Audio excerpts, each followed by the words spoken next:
దేవుడా దేవుడా 10ల పాస్ అయితే నీకు నెత్తెంటికలు ఇస్తా, ఇంటర్లో మంచి మార్కులు వస్తే కొండకు నడిచొస్తా, తల్లి నాకు మంచి కొలువు దొరికితే నీకు ముక్కు పుడక ఏపిస్తా, కోరుకున్న పిల్లతోటి లగ్గమైతే తెల్లారే గుడికి తీసుకొస్తా, పిల్లగాడ ఉడితే నీకు ఒడిబియ్యం పోస్తాం, ఇగో గిట్లా మొక్కుకుంటారు. అనుకున్నవి జరిగితే వచ్చి మొక్కులప్ప చెప్తారు. ఇప్పుడు గీ ముచ్చట దేనికంటే కొండగట్ట అంజన్న గుడికి రేపు పెద్ద భక్తుడు వస్తుండు.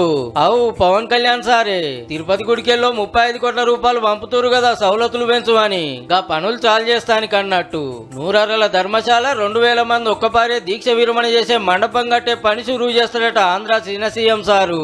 మన కొండగట్ట అంజన్న పవన్ అన్నకి ఇష్టమైన దేవుడు. మళ్ళా అప్పట్లో ప్రజారాజ్యం పార్టీ ప్రచారానికి వస్తే ఉస్నాబాద్ కాడ కరెంటు తీగదాకి జర్రంతలా బయటపడ్డాడు. అంతీ దేవుని దయ అని గట్టి నమ్మిక పట్టిండిగా. జనసేన పార్టీ పెట్టినాక కూడా ప్రచారం ఈడికెళ్లే సురువు చేసిండు. మొన్న అసెంబ్లీ ఎలక్షన్ లో వారాహి రథానికి కొండగట్టుల్నే పూజలు చెప్పించుకొని ఆంధ్ర అంతటా తిరిగితే అఖండ మెజారిటీ వచ్చే చిన్న సీఎం సీట్లకు ఊకునే. గా పదవచ్చినాకో మల్క దర్శనానికి వస్తే సౌలతులు వేస్తే బాగుంటదని అడిగిర్రట అయ్యవార్లు. ఇదే ముచ్చట తిరుపతి గుడలకు చెప్తే 35 కోట్లు శాంక్షన్ చేసిర్రు అన్నట్టు. ఇక రేపు పవన్ సార్ వచ్చిపోయినాక ఏమేం డెవలప్మెంట్ చేయాలని ఓ రిపోర్ట్ తయారు చేసి ముంగడికి పోతామన్నాడు లోకల్ ఎమ్మెల్యే మేడిపల్లి సత్యమన్న.